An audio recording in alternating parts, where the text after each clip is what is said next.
Hey, Coach Scott here. Got a great video for you today. I'm going to share with you 2 drills that's going to help your pedalling, help your cadence, help your efficiency, help you go quicker. Yeah, that always gets people to listen. Right, okay, let's climb on the bike. So, your cadence. Well, little disclaimer, okay? You cannot look up the internet, watch a professional rider or someone else and think you're going to follow their cadence. You can't do it, okay? You've got to understand that your cadence is fixed on your fitness level for a start. Other things to do with your biomechanics and your DNA, I'm not going to bore you with in this video. We'll save that maybe for a live chat, or put your comments in if you want to know more about cadence and how it can be preset to different levels for different riders. So I've done experiments in the lab and we've seen cadences of 85, 88, 92 RPM that are most efficient of driving the foot through the dead spots.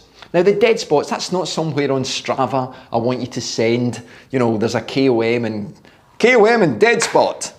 No, the dead spot is 6 o'clock and 12 o'clock. These are points on the stroke that's very difficult to exert effective force, which force that's going to drive us forward, okay? But what we're going to do is we're going to use the bottom of the stroke and we're going to sweep and we're going to learn how to float over the pedal. So we're going to imagine we are wiping our foot on a mat. Now you've probably seen this in lots of videos, but what's not explained is why. What we want to do is to, in this position where at the bottom, it's very natural for us to sweep the foot. The opposite foot is then at the top of the dead spot at 12 o'clock and it floats over with no energy required on this side. And then what we do is we use that energy created to get to the bottom of the dead spot again. And we sweep. So we don't press, no, we don't press at peak torque at around about 90, 100, 120. We sweep. And like a toy car that we would wind up and build up energy, we let it go. That energy is in the crank and lots of riders don't know how to use it. So let's start with one-legged drills. I use these in the studio a lot, and what I'm trying to work out is, does the rider's foot and pedal move at the same speed? Hey, you've gone crazy, coach. No, because they don't. Now it may be that the shoe's not fitting correctly, maybe the shoe's too loose, but if we pull the foot back too fast, we get a click where the cleat hits the back of the pedal, and that's a sign that nothing is moving together. And we want to correct that. And this can be a foot stability issue, it could be a nervous control issue. And if we improve them, we improve efficiency. You keep energy in the crank. You go faster, you go further. And that's what it's all about. Okay, so to start this drill, take out your non-dominant side. Okay, so for me, I'm going to keep the right one in. Make sure you're warmed up, please. Health and safety. Remember, I was born in the 70s, grew up as a teenager in the 80s. We didn't have health and safety. We actually used to do things quite naughty, yeah? But all changed now, right? So, start the leg at the top, and as you pedal, we're going to sweep through the bottom, okay? Start very gently, easy resistance, not too soft that you're going to fall forward. And as you get a feel for it, build up the speed. Now really focus on how you're sitting on the bike. Now don't be shaking all over the place. I'm going to talk about that in a second.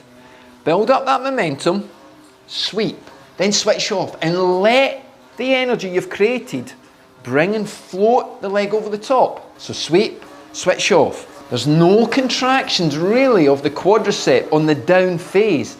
I'm using the sweep. Sure, there's going to be loads of time when I'm cycling, when I'm chasing younger people. Everybody's younger than you, coach. Well, you know what I mean.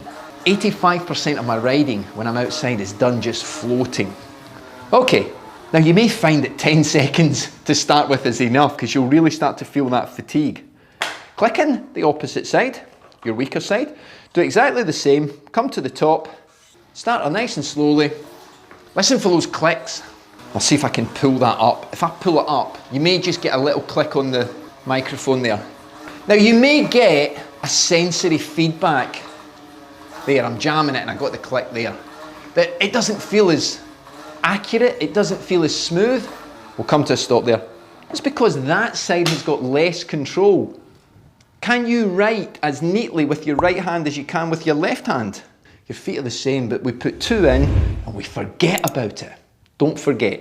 Now finish the drill off with both feet in, so that you get that sensory feedback from foot to brain. Well, this is what it feels like to have 2 feet in. And then focus on that sweep on both sides.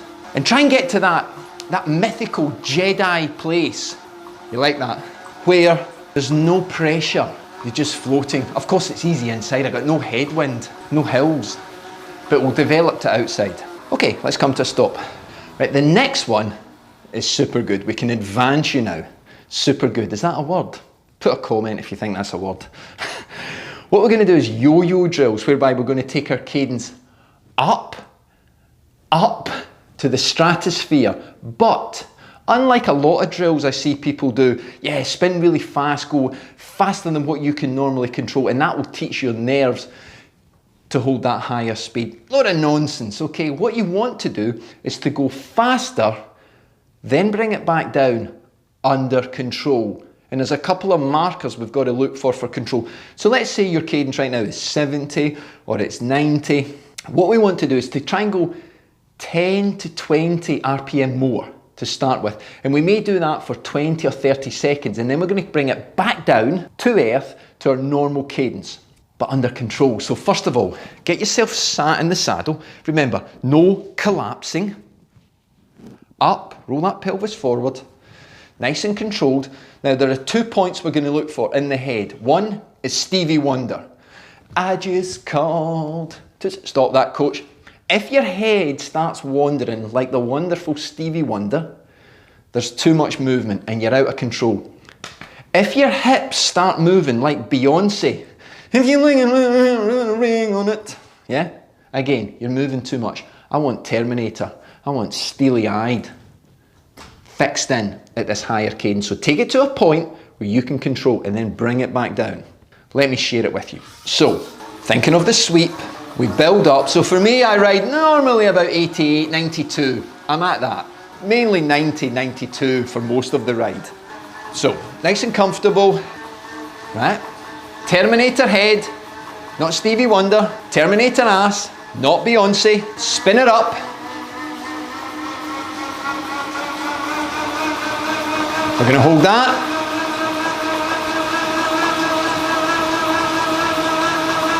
Hold it a little bit more. And then we're going to bring it back down.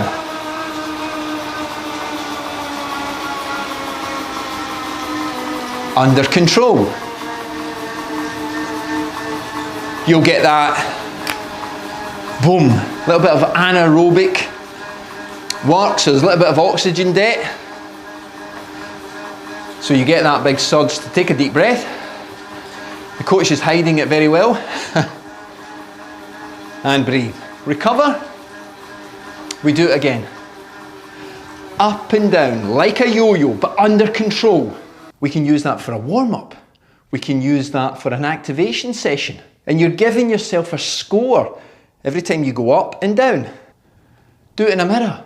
Get somebody to video you. But you can get a real good idea of how you're spinning. And it's a wonderful drill to improve nervous control. The nervous control will help you stabilise your foot. If your foot's stable, more power going through the pedal, more power going through the crank. And suddenly, you're going quicker and saving fuel. Hey, that's got to be good. Hey folks, I hope that helps. Leave some comments in, because I've rushed through quite a number of things there.